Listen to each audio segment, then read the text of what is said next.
Bible ఎంతమంది చదువుతారంటే ఒక్కరు కూడా చేయలేదు అంటే అసలు బైబిలే చదవని వాడు, బైబిలే పూర్తి చేయని వాడికి పరిశోధన చేయగలడా? బైబిల్ మీద పట్టు సాధించగలడా? అందుకే బైబిల్లో ప్రియులారా ఒక మాట వ్రాయబడింది. ప్రసంగి గ్రంథము 7వ అధ్యాయము 24వ వచనం, సత్యమైనది దూరముగాను బహు లోతుగాను ఉన్నది, దాన్ని పరిశీలన చెయ్యగలవాడు ఎవడు? చాలండి.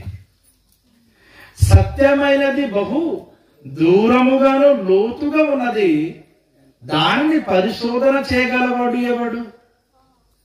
Question mark. అంటే పరిశోధన చేసేవారు ఎవరు లేరు. సత్యమట లోతుగా ఉంది. లోతుగా ఉంది అంటే మనం లోతుగా బైబిల్ చదవాలి, అంతే కదండి. లోతుగా ఆలోచించాలి. బైబిల్లో మనము చూడగలిగినప్పుడు 2 కొరింథీయులకు రాసిన పత్రిక 10వ అధ్యాయము 7వ వచనం అండి. మీకు స్టార్టింగ్ కూడా చెప్పాను, ప్రసంగం అయితే చేయను కానీ ఆ టాపిక్ కి తగ్గట్టుగా ఒక క్లాసు రూపంగా చెప్తానని చెప్పాను. 2 కొరింథీయులకు రాసిన పత్రిక 10వ అధ్యాయము 7వ వచనం, సంగతులను పైననే మీరు చూచుచున్నారు. చాలండి. సంగతులు అంటే ఏ సంగతులు ఉంటాయి మరి బైబిల్లో? దేవుని వాక్యమే, వేరే సంగతులు లేవు. అప్పుడప్పుడు కలుస్తున్న వేడి సంగతి అంటుంటాం కదా. ఇప్పుడు అమ్మాయి కలిసిందనుకో, ఏటి సంగతి? ఇద్దరు ఫ్రెండ్స్ కలిసారనుకోండి, ఏటి సంగతి? బైబిల్ మనం మాట్లాడుకున్న సంగతులు ఉండవు, వాక్యపు సంగతులు ఉంటాయి. ఏ సంగతులు చెప్పండి? వాక్యపు సంగతులు ఉంటాయి. కనుక సంగతులు అంటే వాక్యం, సత్యం. పిల్లరా పైనే చూచుచున్నారు, పైనే పిల్లరా చూచుచున్నారు. ఈరోజు పైనే బోధిస్తున్నారు, పైనే ఈరోజు బైబిల్ వాక్యం చదువుతున్నారు. దాని లోతుపాతులు వద్దా మరి? బైబిల్ ఏమని చెప్తుంది? సత్యమైన బహు దూరము బహు లోతుగా ఉందని బైబిల్ చెప్తుంటే ఇతను బైబిల్ ఎలా చదువుతాడంటే పైకి మాత్రమే బైబిల్ చదువుతాడు. ఏంటి, మీకు వెండి పైకి దొరుకుతుంది, లోపలికి దొరుకుతుందా? వెండి అయినా బంగారం అయినా అంతే కదండి. గనులైన విలువైనటువంటి వస్తువులు భూమి పైకి ఎక్కడ దొరకవండి, దొరకవు. అవి దొరకాలంటే భూమిని తవ్వాలి. భూమి లోపల తవ్వుతూ దొరుకుతాయండి. విలువైన రత్నాలు, విలువైనటువంటి ఖనిజాలు మనకు దొరకాలి అంటే భూమి పైకి దొరకవండి, భూమి లోపల తవ్వాలండి. మా ఇంటికి మా ఊర్లో ఒక బోరేసానండి. మా ఊర్లో కరసలగూడలో ఒక బోరేసాను. ప్రియులారా ఎంత తవ్వుతున్నా వాటర్ పడటం లేదు. మీకు అర్థమవుతుందా? ఎంత తవ్వుతున్నా వాటర్ పడటం లేదు. 100 వచ్చింది, 100 అడుగులు తవ్వారు, వాటర్ లేదు, రాయి పడిపోయింది. మరొక 100 తవ్వారు, వాటర్ పడటం లేదు. పిల్లరా 255 అడుగులు తవ్వుతే అప్పుడు వాటర్ స్టార్ట్ అయిందండి. పిల్లలు ఎంత వాడిన వాటర్ తగ్గటం లేదండి. సూపర్, కొబ్బరి వాటర్ కంటే సూపర్గా ఉంటుందండి వాటర్ అండి. చాలా రుచిగా, చాలా మధురంగా ఉంటుందండి వాటర్ అండి. కనుక పిల్లరా 100 అడుగులకి రావట్లేదని ఆపేసి ఉంటే నేను లాస్ అయిపోవాల్సింది. 200 అడుగులకి వాటర్ పట్టలేదని ఆపేసి ఉంటే నేను లాస్ అవ్వాల్సింది. అయినా పర్వాలేదు తవ్వండి అని చెప్పాను. అలా తవ్వేరు 255 అడుగులకి వాటర్ పుష్కలంగా వచ్చింది. ఎంత ఎండ కాలం వచ్చిన వాటర్ తగ్గటం లేదండి. కనుక పిల్లల త్రాగే వాటర్, ఏ వాటర్? Bore water. ఏ వాటర్ అని చెప్పండి? కుళాయి వాటర్ కాదు, బోర్ వాటర్. తాగే బోర్ వాటర్ మంచి నీరు త్రాగడానికి పిల్లరా 250 అడుగుల లోతుల్లో వెళ్తే నాకు మంచి వాటర్ దొరికింది. అటువంటిది దేవుని వాక్యం, స్వచ్ఛమైన వాక్యం, నిర్మలమైన వాక్యం, సత్యవాక్యం మనకు దొరకాలి అంటే ప్రియులారా లోతుల్లోకి వెళ్ళాలి. అంటే లోతుగా మనం ఆలోచించాలి. బైబిల్ లోతుగా మనం చదవాలి. పైకి చదివితే మనకు అర్థం కాదు. పిల్లలు మనందరూ తెలుసు కదా, యేసుప్రభువు ఒక ఉపమానం చెప్పాడు. విత్తువాని గురించి ఉపమానం చెప్పాడు. విత్తువాడు విత్తుతుండగా కొన్ని విత్తనాలు ఎక్కడ పడ్డాయట చెప్పండి, త్రోవ పక్క పడ్డాయి. ఓకే, ఏం జరిగింది? పక్షులు వచ్చి ఎత్తుకుని పోయాయి. మరికొన్ని విత్తనాలు ఎక్కడ పడ్డాయి చెప్పండి అమ్మా? ఆ మన్ను లేని రాతి నెలపైన పడ్డాయట. మన్ను లేని రాతి నెల మీద పడిన విత్తనాలు ఆ మొక్క త్వరగా పెరిగింది, కానీ ఆ సూర్యుడు ఉదయించగా ఆ ఎండకి త్వరగా పెరిగినటువంటి ఆ మొక్క ఏమైపోయింది? వాడిపోయిందట. ఎందుకు? దాని వేర్లు లోతుగా లేనందున. ఎందుకు వాడిపోయిందని చెప్పండి. త్వరగా పెరిగింది కానీ వాడిపోయింది. ఎందుకు వాడిపోయింది అంటే దాని వేర్లు లోతుగా లేనందున. నీవు కూడా ప్రియులరా, భక్తులు గాని, విశ్వాసములు గాని, సత్యములు గాని, జ్ఞానములు గాని నువ్వు లోతుగా లేకపోతే నీవు కూడా త్వరగా పెరిగిపోతావు, కానీ ఏదో ఒక రోజు వాడిపోతావు. ఇది నెంబర్ 1. నెంబర్ 2, బైబిల్లో 2 ఇల్లులు ఉన్నాయి. ఒక ఇల్లు బండ మీద కట్టబడింది, మరొక ఇల్లు ఇసుక మీద కట్టబడింది. పిల్లరా, ఇసుక మీద కట్టబడిన ఇల్లు త్వరగా కట్టబడింది. బండ మీద కట్టబడినటువంటి ఇల్లు కంటే చాలా స్పీడ్గా వర్క్ అయింది.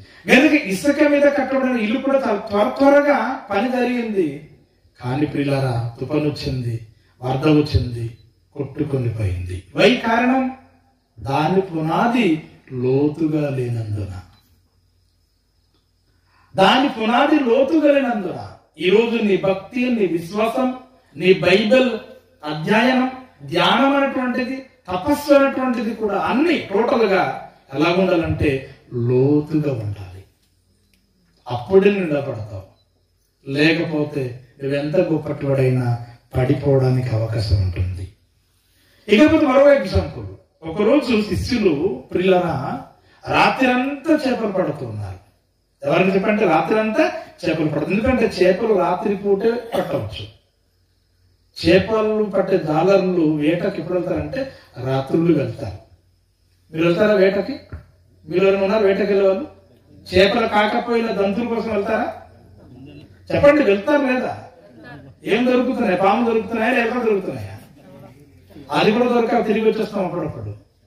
పిల్లరా, మనం ఎలాగైతే జంతువుల వేటకి వెళ్తామో, జాలర్లు సముద్రంలో చేపల వేటకి రాత్రులు వెళ్తుంటారు.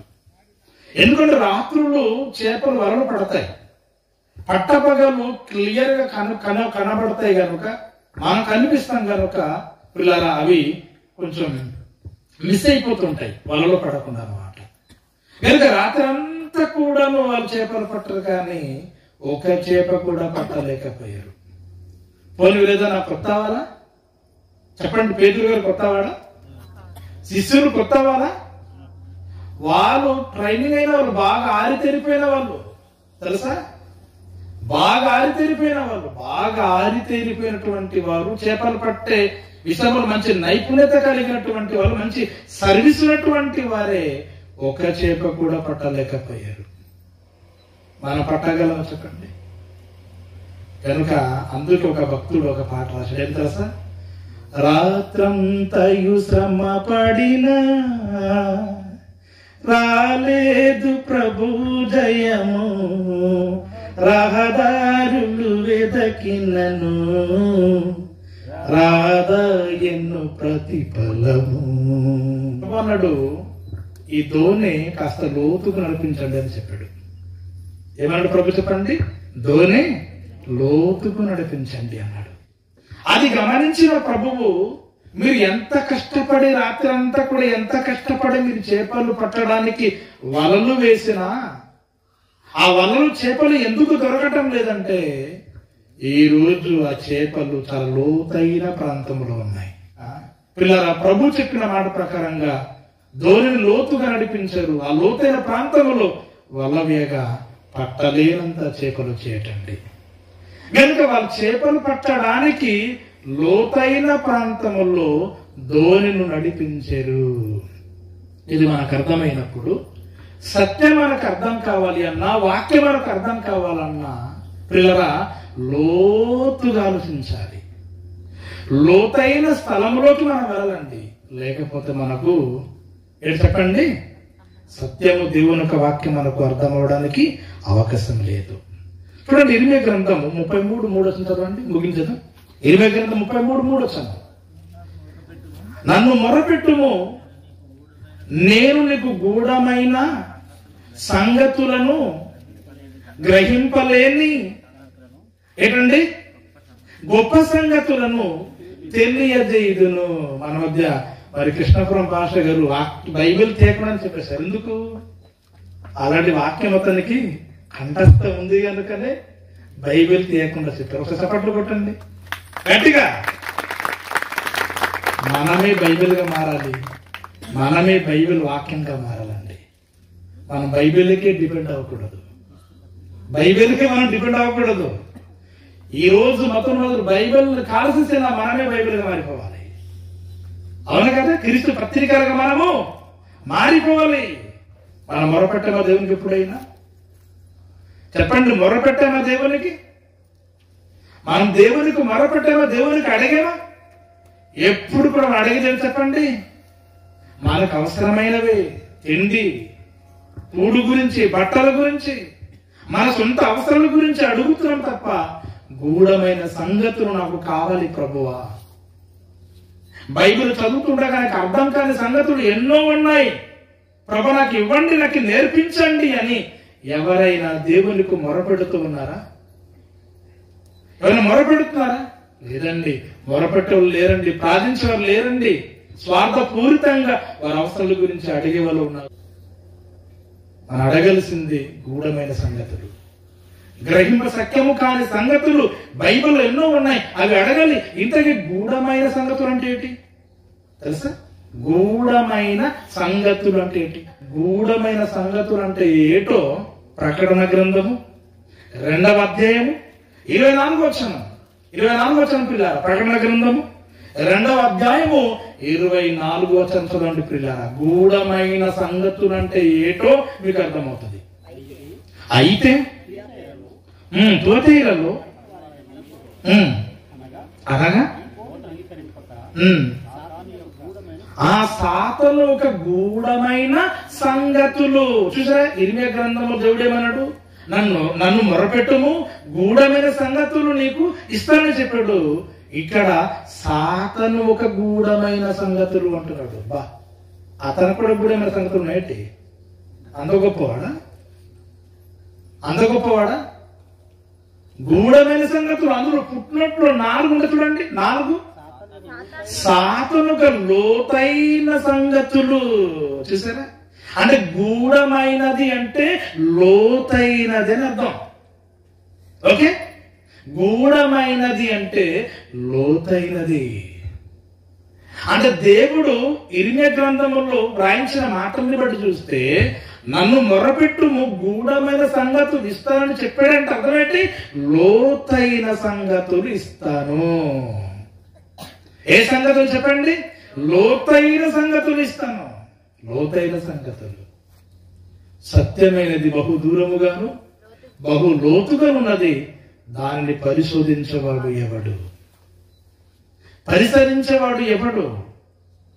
ఈరోజు పరిశోధన చేయలేకపోతున్నారు.